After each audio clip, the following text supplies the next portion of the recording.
This is what it's all about. Overcoming is everything. I mean, that's why we've been talking about this now for 10 weeks.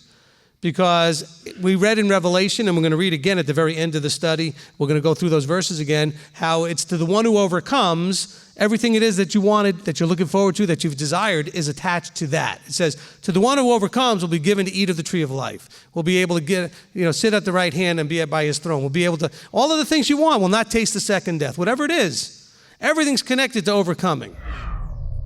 So we have to overcome that whole mindset of who Hasatan is and what he does. Because anytime anything goes wrong, rather than taking personal responsibility, we give it to the scapegoat. Oh, well, the devil must have been, and the devil did that. Well, stop all that. If you didn't have something going on, he'd have nothing to work with. We all have our issues. Whatever it is, that has to be already in you. And so the Father wants you to bring it out and work on it, deal with it, so it's no longer an issue. Because you need to go into the kingdom with those things already worked out. He wants you to work on these things. So don't get upset when those things get exposed. I mean, how else are you going to work on it if it's not exposed? So now look, it says here that we are able to overcome this anti-Messiah spirit, the false prophet teachings. How?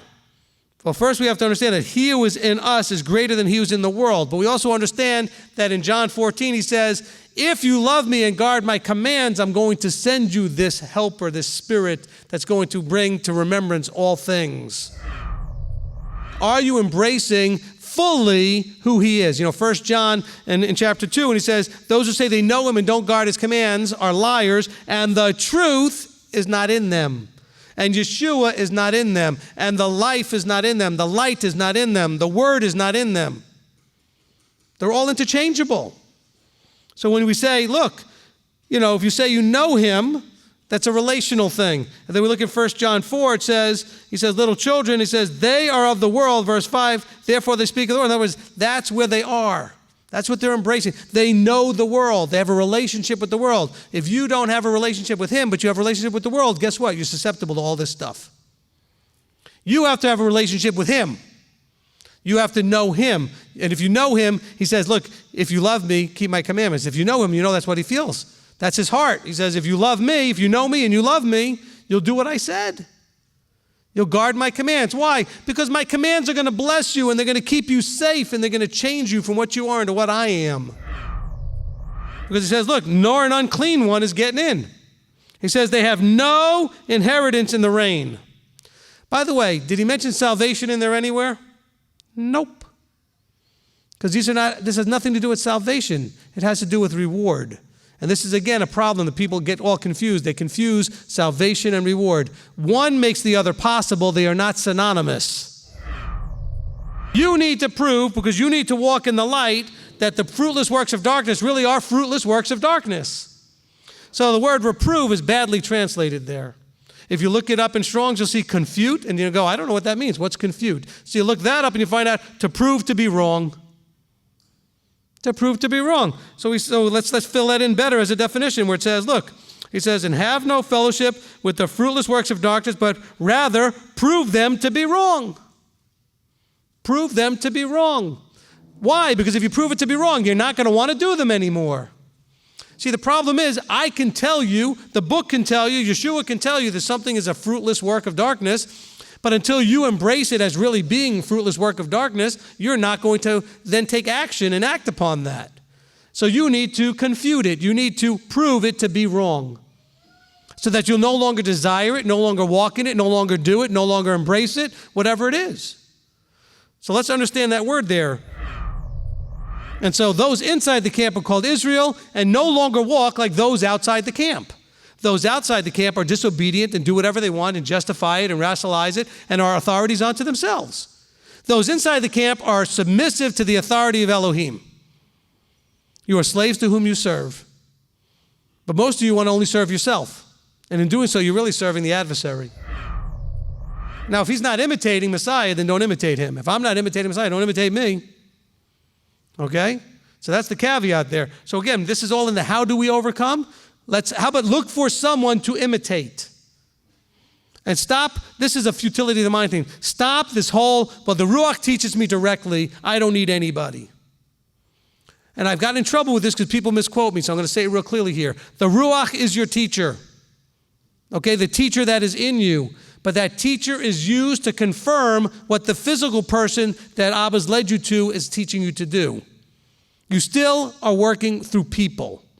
The Ruach is the confirmation, is the one that tells you how to apply. I'm teaching right now, and guess what? You may apply what I just said a little bit different than you may apply what I just said, because the Ruach is going to tell you to take what I just said and use it a little bit differently than the other person. So ultimately, the teacher in you is going to teach you. Okay, I think the best definition here would be the instruments of light. Okay, what are the instruments of light? Yeshua says, I am the light of the world. So if he's the light of the world, then we know that he's also the truth, he's also the law, the word, all that. So the instruments, I'm going to guess here, are going to be Torah. Put on Torah, put on the Ruach, put on these things. These are instruments of light. But put on, now what's the clarity here, put on the Master Yeshua.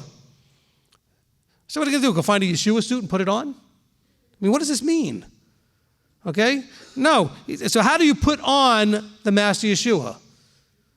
Torah observance. I mean, it's Torah observance. There's no other way to do it. And make no provision for the lusts of the flesh. Okay, so you want to know how you overcome? Here's some ideas in Romans 13, how you can overcome. Put on the complete armor. So it's not enough just to put on the breastplate or just to put on the helmet. You got to put on everything. And there's a lot of teachings out there trying to minimize what you need to do, what tools you need. Listen, you want to be safe? Do it all. I don't know what else to say. You want to be safe? Do it all. Don't listen to the teachings trying to say, well, you really don't have to do that, but you have to do this. And if they're wrong, can you be wrong doing too much? No. You can't be wrong if you did stuff you didn't have to do. You went over. As a matter of fact, a servant who only does what's expected is called a worthless servant. Right? And so if you did more than was expected or that was necessary, you can't get in trouble. If you do less, can you get in trouble? Looking to the princely leader and perfecter of our belief, Yeshua, who for the joy that was set before him endured the stake, having despised the shame, and sat down at the right hand of the throne of Elohim. Okay? So listen and understand that that's our example. He endured even unto death, and he says, my Father works, so do I. He didn't just do a little bit of work and stop. He kept going all the way until they killed him. And guess what? Now that he's been resurrected, sitting at the right hand, he's still working. He's our high priest. He's still on the job 24/7. So what are the matters above? I don't know. The commandments, the instructions, when, the one who's above told us what matters to him. Those are the matters from above. These are the things that matter to him. He says, mind the matters above. Mind could also mean guard, remember. Mind those matters above. Over and over again through the Tanakh, Yahweh says, remember my commands, guard my commands, keep my commands, cling to me, cleave, hold fast, don't mess up with these commands. So it's the knowledge according to the likeness. In other words, you know now that you're supposed to be transformed and conformed into his image. And so now you have a standard, you have a measuring stick to hold yourself up against to see what you need to clean up and fix. So he wants you to be filled with gratefulness. Got a lot of people out there that are not grateful because they don't appreciate what they have because they're only focused on what they don't have. And so he's saying here, look, be filled with gratefulness for what you have, appreciation for what you have.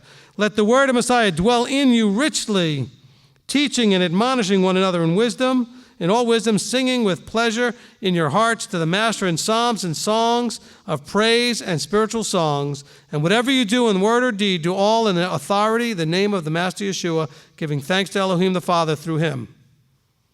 And this is all part of the tools of overcoming. Part of it is you have to understand, you could still be focused on and living in those old rags of the old man that was supposed to be dead, or you could be walking in the renewed, in the newness of life that you're supposed to be walking in. So we have to work and strive to do these things. But it's not on your might and your strength. You do it by submitting to him, by leaning on him, by yielding to him. The reason you struggle is because you're still trying to do it all on your strength and the way you want and the way you prefer and how you want to do it, when you want it, etc. Do it his way. Yield to him. Submit to him. He's not going to do it for you, but he's going to show you the best, right way to do it, the easiest, correct, most successful way to do it. if you would only lean on him. And if you would overcome, if you would understand that that's what life is about, overcoming, then guess what will happen? You shall eat from the tree of life, which is in the midst of the paradise of Elohim. You shall by no means be harmed by the second death. You shall be given some of the hidden manna to eat. You shall be given a white stone with a renewed name written on it. These are all quotes right out of Revelation. We read them in part 1. You shall be given authority over the nations. You shall be dressed in white robes. You shall be by no means be blotted out of the book of life. Your name will by no means be blotted out of the book of life. You shall be made a supporting post in the dwelling place of Elohim.